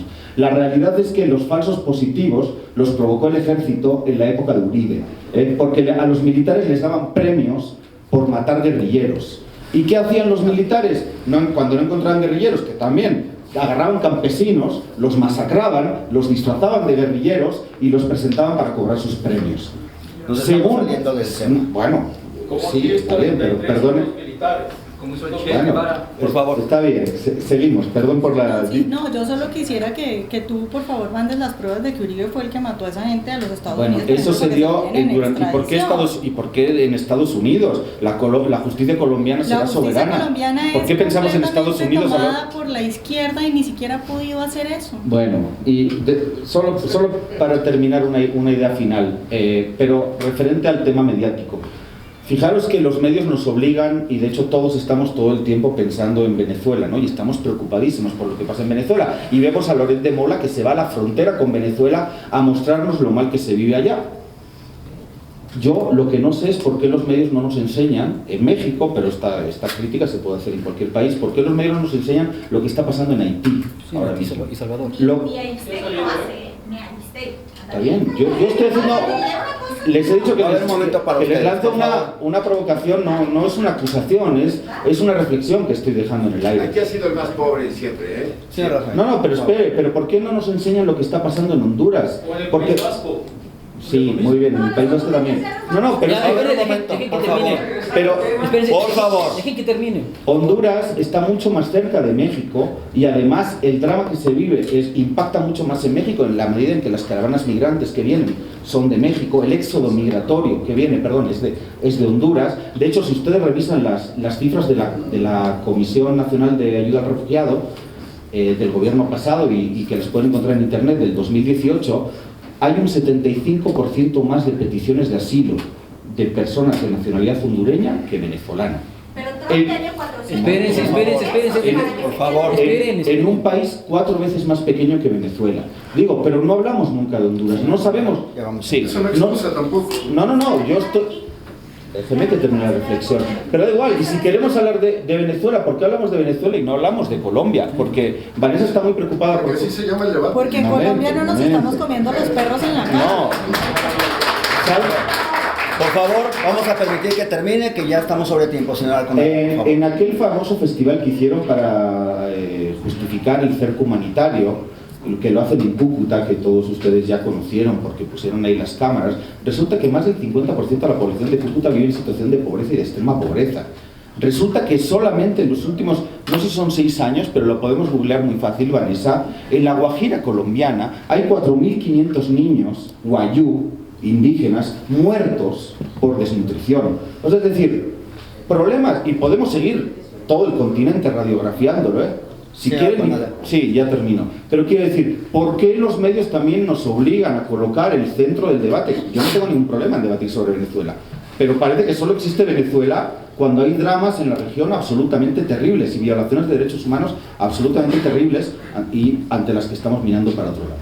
Alfonso, para que no te quedes al final.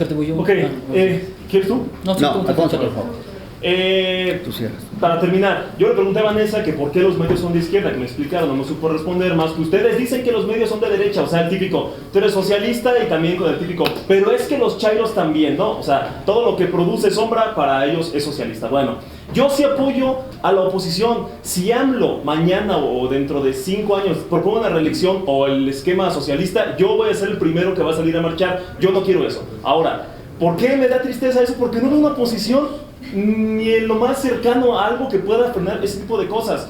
Salieron a decir, y esto va desde de 1 de diciembre para acá, solo son los 100 días de AMLO. Salieron a decir que Beatriz Müller, la esposa de Andrés Manuel, censuró a un columnista del Universal por hablar de su hijo y los mintieron, eso no fue. Dijeron que el feminicidio no fue catalogado como delito grave, sí fue, y hasta le pusieron una prisión preventiva. Dijeron que el gobierno iba a esconder los años del accidente de Moreno Valle, lo sacaron al día siguiente. La oposición dijo que AMLO no saludó la bandera y que era un rebelde, dictador, etc. Fue parte de un protocolo que también hizo Fox, Calderón y Enrique Peña Nieto. Dijeron que AMLO no iba a permitir a la Guardia Nacional con un mando civil porque querían militares, lo permitió. Dijeron que los militares que se vieron en el aeropuerto en una foto eran para la Guardia Nacional. No, fue para un evento académico entre cadetes. Los Walmart vacíos aquí protagonizaron también con las fotos. Que Morena va a regular las calificadoras también fue falso. Dijeron incluso que Morena le iba a cobrar impuestos a Google, Facebook y Amazon por trabajar aquí en la ciudad, en el país, perdón, también fue falso. Fueron propuestas, todas esas son Sí. propuestas. ¿Cuál es el punto, señor? Pero es que Gutiérrez?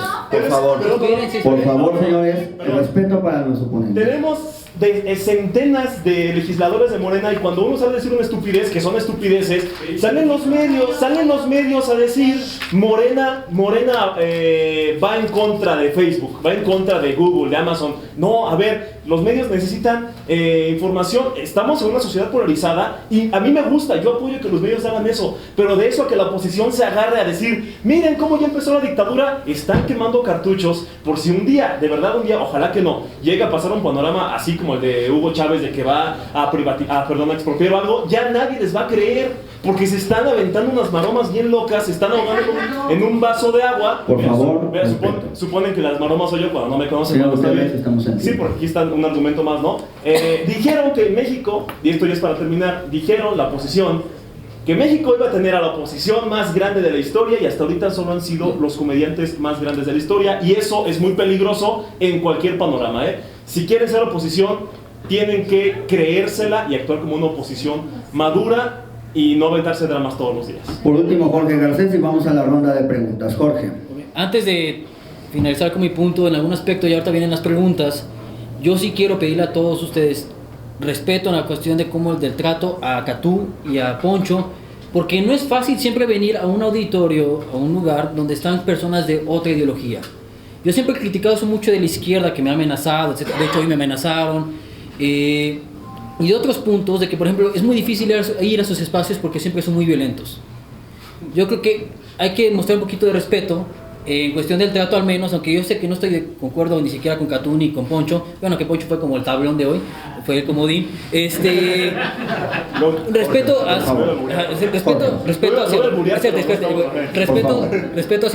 hacia los presentes, que nunca es fácil venir a otro lugar. Ahora, nomás para la conclusión, si hay un paralelismo en cuestión de lo que está haciendo Chávez y todo. No quiero caer tampoco en esto de que México va a ser una Venezuela y todo, porque como les dije en un principio, AMLO está haciendo creo que cosas más estúpidas que lo que hicieron en Venezuela en primer lugar.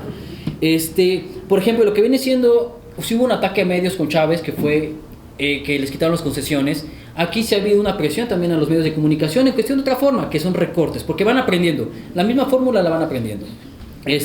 También que una nueva constitución, que fue la constituyente, la Guardia Nacional, que fue, Chávez le dio mucho poder a los militares, aquí López Obrador como se los quiere dar a través de construcciones, es como una forma de consentirlos, ¿no? También obviamente una presión a la división de poderes, que fue lo que hizo López Obrador como en el segundo o tercer día, decir que los magistrados ganaran más. Fue una guerra en contra del poder judicial, porque no estaba de su lado y no quiso aprobar algunas cosas de él, Entonces, ¿qué fue lo que hizo? Imponer una terna, que eran puros personajes muy obviamente afín, incondicionales a la causa obradorista, que también hizo eso Chávez al imponer a su presidente de la Suprema Corte de Justicia en su momento. Catu, yo sí estoy dándote tus duros de por qué no somos neoliberales y tú solamente estás basando en videos de YouTube como del tipo chapucero y estas cuestiones. Menos conspiranoia, más datos, por favor. Segunda, el crecimiento del PIB no representa que quiere decir que está creciendo el país. Por ejemplo, Venezuela en el 2004 creció aproximadamente el 18% del PIB y mira cómo está hoy. También México, con Echeverría, incluso que para mí ha sido el peor presidente de la historia de México, estaba creciendo a un prox de 6% del PIB. Entonces, hay más variantes dentro de eso y es importante en cuestión de cómo se invierte. A mí lo que me preocupa en el ámbito de que López Obrador no quiere invertir en las nuevas economías de conocimiento, que es tecnologías. Por ejemplo, hoy Facebook vale mucho más que casi una empresa petrolera que las si ven el índice de las 100 economías más grandes del mundo, ven las empresas de combustibles fósiles como Exxon, etcétera, etcétera, van hacia la baja, mientras que las nuevas tecnologías van hacia el alto. O sea, Facebook y Twitter, Instagram están valiendo mucho más. Y México no está haciendo esa inversión. Incluso están recortando en el CONACYT en cuestión de programas de inversión a tecnologías, etcétera, etcétera. Y también quitando muchísimos programas que en un aspecto pueden beneficiar a México en esa cuestión. Y ya nos para concluir, en algún aspecto sí coincido que se tiene que denunciar también lo que está pasando en Haití, que es catastrófico. Pero, Catú, el tema es Venezuela. No, el tema era México en realidad. No, es Venezuela y México va hacia la directora. O sea, es los dos países, no es a ti. Bueno, eso se tiene que denunciar. Les voy a pedir a todos los asistentes, por favor, ya que va a haber una ronda de preguntas, que se dirijan con respeto hacia nuestros ponentes. Hemos sido duramente criticados también por nuestros mismos congéneres libertarios por haber invitado al señor Alconada. Y les recuerdo que el señor Alconada no ha sido indiciado de ningún delito, no es una persona non grata en este país, se le ha abierto la puerta y queremos que se le trate con el mismo respeto que se le trata a cualquier otra persona como somos libertarios. Le voy a dar la palabra a la... Coño, es que son preguntas complejas que requerirían tiempo y aquí hay una presión siempre por responder rápido. Fíjate, cuando pasó el 1 de julio, todo el mundo, y yo incluso tengo muchos amigos, amigas y también extranjeros que vienen a la Ciudad de México, trabajan en transnacionales y demás, todo el mundo estaba preocupadísimo de qué iba a pasar con uno de los principales indicadores que creo que tenéis desde la derecha libertaria, vamos a definirlo así, ¿no? ¿Qué iba a pasar con el peso? Y resulta que y todo el mundo pensando que esto iba a ser una catástrofe, que ganaba López Obrador y el peso se caía. Y resulta que nunca se cayó. Y no solo eso, resulta que casi está más fuerte que en los últimos tiempos, ¿no? Entonces digo, no ha pasado nada. Por factores externos. Por favor, permitan que me conteste nuestro... Me queda claro que si el peso estaría mal, la culpa sería de Andrés Manuel López Obrador, y si el peso está bien, la culpa es de factores externos. Por supuesto que hay muchos factores externos, empezando por la economía estadounidense y las decisiones que está tomando Trump y la Reserva Federal, por supuesto. Pero lo que quiero decir es que no hubo ninguna catástrofe, ninguna empresa se ha ido del país, el peso no se ha caído. Y si a mí me preguntas, lo que pasa que claro, en eso... lo que para Vanessa debe ser socialismo, yo sí creo en el control estatal, cuidado, de las áreas estratégicas y de los recursos naturales de todos los países, es decir, la soberanía estatal sobre eso, no la entrega al capital privado. Todavía va a contestar otra persona. Al capital privado le puedes entregar el control de la producción normal, no tengo ningún problema con eso, pero sí creo que las empresas estratégicas en general, telecomunicaciones, por ejemplo, ¿no? O los recursos naturales, el petróleo, el gas, yo sí creo que deben estar bajo control del Estado, y el Estado debe utilizar el excedente que se saque de eso para hacer una redistribución de la riqueza. Porque yo en eso sí creo, justamente, redistribuir la riqueza, eso no es expropiar, es redistribuir para sacar a la gente de la pobreza y la desigualdad. O sea, yo sí creo en eso. De hecho, ese sería, en realidad, completando mi mayor anhelo en 6 años, sería ese, que México sea menos pobre y menos desigual de lo que es hoy en día, ¿no? Que estamos, cuidado, en niveles de los años 90, ¿eh? El final de este sexenio nos ha dejado en niveles de los años 90 de pobreza y desigualdad, que me parece terrible. Vanessa Vallejo quiere contestar la misma pregunta. Redistribuir sí es expropiar, porque le está sacando por la fuerza el dinero a alguien. Respecto a lo de que como veo la libertad económica, vuelvo y repito, este hombre ahora no va a decir claramente que lo que quiere es socialismo y que eso es lo que va a empezar a hacer, porque le está siguiendo simplemente la estrategia que le funcionó a Hugo Chávez, y entonces va a hacer lo importante primero, que es tomarse la justicia, modificar la constitución y hacer todas estas cosas para luego dar el mordisco. pero los empresarios que manejan información primero que la gente de a pie son los que tienen que organizarse y crear una verdadera oposición, porque son los que saben qué es lo que está pasando. Los empresarios que ahorita están diciendo, no me retiro todavía, pero sí me he quedado como quieto mientras tanto para ver qué puede pasar, esos son los que manejan la información y lo que pueden hacer algo en este momento. Se pone de pie, por favor, y nos dice su nombre y su pregunta en una sola línea, por favor. Soy el ingeniero Alfonso del Valle. A nuestros amigos antineoliberales, comunistas, socialistas, que todavía no entiendo qué eres. ¿Sí? Te voy a hacer una pregunta nada más. ¿Sí? Y espero que no le des vueltas ni me la contestes. Antes de un preámbulo para darle fundamento a lo que voy a decir. ¿Sí? Soy ingeniero industrial de la NAHUAC, estudié economía en el UTAM, tengo maestría en finanzas, entrené para los Juegos Olímpicos, soy empresario, ¿sí? Me metí 14 años a terapia psicológica, ¿de acuerdo? Tengo una fundación que hacemos proyectos sociales de alto impacto con gente pobre, ¿sí? Y fui nada más 17 años profesor. Hoy tengo un movimiento que se llama Cambiemos México y perdón, sí están en un gran error de que no hay gente, ¿eh? Sí hay gente y nos estamos organizando, que les quede claro. Mi pregunta es la siguiente, sí. ¿Por qué te dije todo lo que estoy haciendo? Porque me considero y lo demuestro, hablo 3 idiomas y fui banquero internacional y traje a México, a los 2 bancos más grandes de Francia y al banco más grande de Sudáfrica. O sea, idiota no soy, competente sí soy. Mi pregunta entonces es la siguiente. ¿Cómo justifican ustedes, ¿sí?, que este señor López Obrador ponga impuestos gente altamente incompetente en todo? Yo no puedo tener, ¿sí?, un agrónomo, ¿sí?, en Pemex, o un tebolero en CONACYT, o un hombre que no tiene educación. Eso, perdóname, es inmoral y es la impunidad y la corrupción.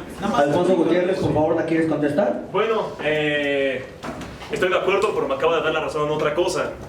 Yo nunca he dicho que soy anti-neoliberal, ni comunista, ni socialista, y estoy de acuerdo con usted en que tiene que existir un rigor para elegir a la gente que está en estos puestos. Me parece que usted tiene un perfil mucho más indicado que muchas de las personas de ahí, pero lo que yo señalaba es suponer, ¿no?, que no está tan en desacuerdo con algunas cosas de Obrador, pues ya es un socialista, anti-neoliberal, comunista, y que le va a aplaudir todo a AMLO. Quiero que quede claro que no, y los invito a reflexionar que cualquier persona que diga que AMLO no está tan loco o que no está haciendo todas las cosas tan mal, no es un socialista, no es un comunista. No, le estoy dando la razón. O sea, le estoy diciendo que no me parece apropiado. No, pero te pregunta que ¿por qué crees que hace eso? ¿Cómo? ¿Por qué crees que AMLO hace eso? Si no te preguntas si estás de acuerdo, te preguntas yo entendí la pregunta que era si estaba de acuerdo. No estoy de acuerdo. ¿Por qué lo hace? Bueno, como él decía antes que había una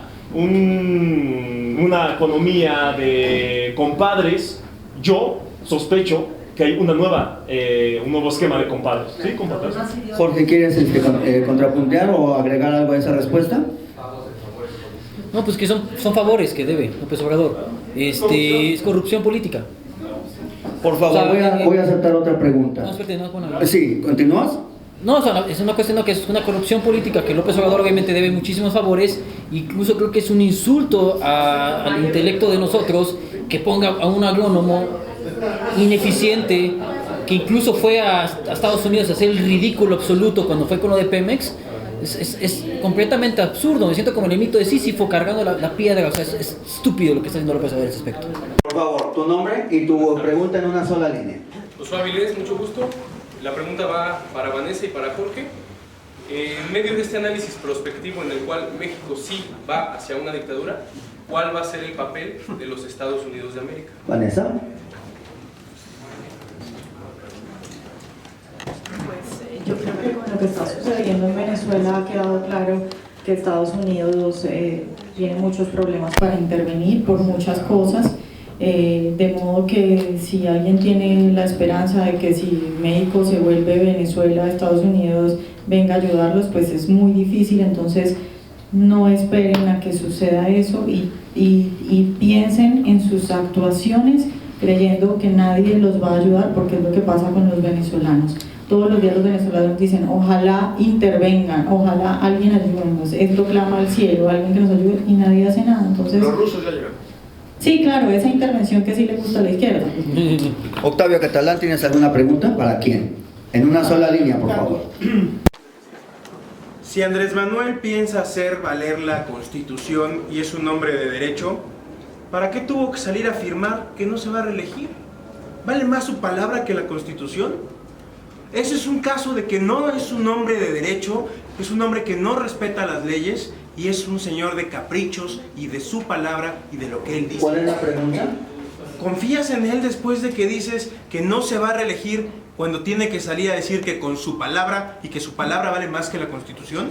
20 segundos y que lo responde nada más. Después de casi 18 años repitiendo que Andrés Manuel nos va a convertir en Venezuela, que es un dictador enfermo de poder, etcétera, apenas está dimensionando Andrés Manuel sus palabras. Entonces, ya se dio cuenta de que sale un Monreal a decir vamos a quitar las comisiones de los bancos y se mueve la bolsa y dice, oye, ya no hay que ser tan habladores. Ahora, cuando dicen es que se va a reelegir, tiene que salir a calmar a la gente porque la gente sí se lo cree. Tienes que salir, oye, es obvio que está la Constitución, pero la gente sigue la paranoia de que soy un dictador loco enfermo de poder, pues para que estén tranquilos y se bajen todas las aguas, no voy a reelegir. Simplemente es eso. Bueno, El señor Arconada, por favor. bueno, si quieren que complemente, aunque estoy bastante de acuerdo, es decir, el poder de los medios es terrible. De hecho, es tan terrible que en esta misma sala hay gente, y ahora lo explicaba aquí el compañero moderador, que sigue pensando que yo soy un terrorista porque en campaña PGLix, el instrumento del PRI para la guerra sucia, salió diciendo que yo era además casi el enviado de Maduro, el emisario de Maduro con Andrés Manuel y no sé cuántas cosas más, y que yo además estoy huido y en México, y se ha creado toda una cosa así que es que yo, pues yo si la veo me daría miedo también sobre mí, ¿no?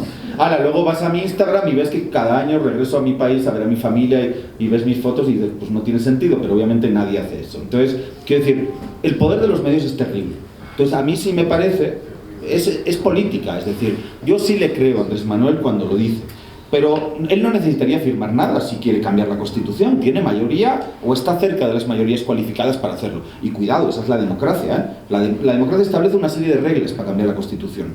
Mientras tú cumplas con esas reglas, eso es democracia, sobre todo en la democracia liberal, que creo que aquí todos defendéis, o la mayoría. Entonces, lo que él estaba haciendo era un accionar político, era un evento político. Es decir, me están bombardeando, que me voy a reelegir. Además, digo, creo que le toman a la gente por tonta.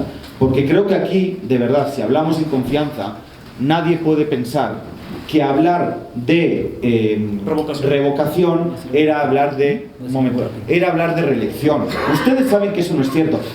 Lo que está haciendo. Pero tú también sabes que eso no es cierto. Espera. Porque no dice revocación, dice permanencia en el poder. ¿Eso dice la reforma? Por favor, Octavio. Por favor, a ver, ¿eso dice la Constitución? Andrés Manuel está haciendo una cosa muy inteligente que puede no gustaros o no, y estoy seguro que nos gusta. Es que ahí va. Va a venir tu turno, Un momento. Efectivamente, Andrés Manuel, que es un animal político, mi lectura, Por favor. A ver, Señores. mi lectura como analista político, pero es que siendo un animal político, obviamente, él quiere estar en la boleta en 2021 y él quiere jalar y traccionar a Morena. Cuidado, pero aquí lo único que hay que discutir es, ¿eso es democrático o no es democrático? Y eso, un revocatorio no tiene nada que ver con una reelección. Y ustedes lo saben eso. Entonces, discutamos La reforma no dice revocación, dice permanencia en el discutamos poder. políticamente El señor es presidente, no es líder de Morena, que te quede claro. ¿Cómo? No puede estar haciendo eso. Es ilegal. Pero ¿ilegal qué? No es ilegal. ¿Ilegal? ¿Cómo ilegal? Es incorrecto a mi gusto, pero ilegal. Te puede parecer que no es ético. A ver, señores, un momento, por favor, vamos a reiniciar. Está bueno Por el favor. intercambio, pero digo, de uno en uno. Digo, yo simplemente creo que está haciendo una muy buena jugada política y lo que va a hacer es traccionar justamente para intentar mantener a Morena o a la coalición que se conforme en 2021 en los mismos, por lo menos no bajar, ¿no? Porque en la mitad del sexenio se debilitan todas las coaliciones. Política, se llama política. ¿Te puede gustar o no te puede gustar? Pero se Todavía llama no termina política. el señor. Bueno. Todavía no termina. Jorge, ¿quieres agregar algo a lo mismo, por favor? Y un Sí, momento voy para allá. Sí, en algún aspecto creo que la lucha de la oposición, la que debe ser es que no sea en tiempo electoral. Porque si le das la lectura política, no es en cuestión de la reelección y todo, eso es aparte. O sea, es que López Obrador se quiere poner en la boleta para así tener mayoría en cuestión de los votos, porque si no va a ir en la boleta, no va a suceder el mismo fenómeno que pasó en el 2012, que ni siquiera tenían candidato y arrasaban. O sea, ese creo que debe ser la lucha en algún aspecto, de que se debe enfocar que no sea en tiempos electorales la revocación del mandato. Yo también como estratega y todas esas cuestiones, sí reconozco que estratégicamente es una chingonería. ¿Es éticamente correcto? No. Pero en cuestión de la realpolitik, sí es muy funcional que él ponga la azucarita ahí toda viejilla en la boleta. Una pregunta de qué lado. Voy a aceptar 2 preguntas más después de esta para dar por terminado este debate. Ya fue mucho tiempo. Te escucho, ponte de pie, decir tu nombre y tu pregunta en una sola línea. A mí me resulta muy gracioso, Carlos, que diga justicia social, cuando desde el presupuesto de egresos se planteó que se iba a quitar el dinero de las estancias infantiles, el dinero para las mujeres violentadas. Ya estaba planteado desde diciembre, para un Tren Maya. ¿Hay alguna pregunta? En este, por favor, tu pregunta. ¿A qué estamos jugando con la justicia social de este gobierno? Porque a mí lo que me hace más pensar es que estamos jugándole nada más a apostar a un proyecto inviable como el Tren Maya y a dejar los derechos de las personas atrás. Solamente por pura papelería. Primero estamos mezclando cosas. Yo no soy portavoz de este gobierno. Yo te he dicho cuál es mi proyecto político. Yo creo que espera, en que yo creo que es la justicia, que defiendo que es el horizonte de justicia social. Ahora, si tú a mí me preguntas, ¿el gobierno en estos primeros 100 días ha transitado o está dando señales de que realmente se preocupa por la justicia social, por la redistribución de la riqueza, etcétera, etcétera? No. Sí, cuidado. Los pasos que está dando son bien tibios. Espera, en un momento, déjenme explicarme. Si hablamos de justicia social, es mi opinión absolutamente personal, pero si hablamos de justicia social, tiene que pasar, pero necesariamente en cualquier proceso, en cualquier gobierno, por una reforma fiscal. O sea, es decir, y eso, cuidado, de nuevo, antes de que alguien se escandalice por comunista, eso es lo que hace la socialdemocracia en Europa. Es decir, paga más quien gana más. Punto. Y con eso el Estado de nuevo redistribuye, genera servicios básicos, etcétera, etcétera. Ni siquiera estamos en la fase de reforma fiscal. O sea, es decir, aumentar el salario mínimo de la miseria que era de 88 pesos, un 16%. Duplicar las pensiones también para los adultos mayores con la miseria que se ganaba. No creo que nadie objetivamente pueda estar en contra de eso. Son pequeños pasitos para una mínima redistribución. No se están tocando los intereses privados. Señora Conada, doctor Santos Mercado Reyes, nada más para que haga su pregunta, es nuestra estrella liberal, por favor. Dos rápidas. Acá tú.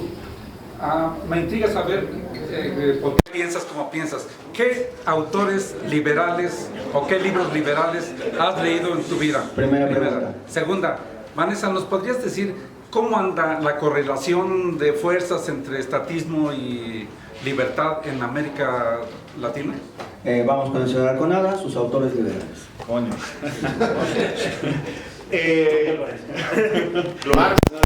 No, pero Keynes sí. A Keynes no dice lo que dijiste, ¿eh? Bueno, tampoco soy portavoz de Keynes, pero... Capitalismo, léelo bien. Yo soy economista. Está bien, yo no, por suerte. Bueno, yo sí, por eso te lo aclaro. Pero lo que... Por favor, permita que conteste nuestro invitado, sí, por favor. Vamos a ser legítimos y no se vale decir. Es que si fuera de... Keynes es el padre del capitalismo.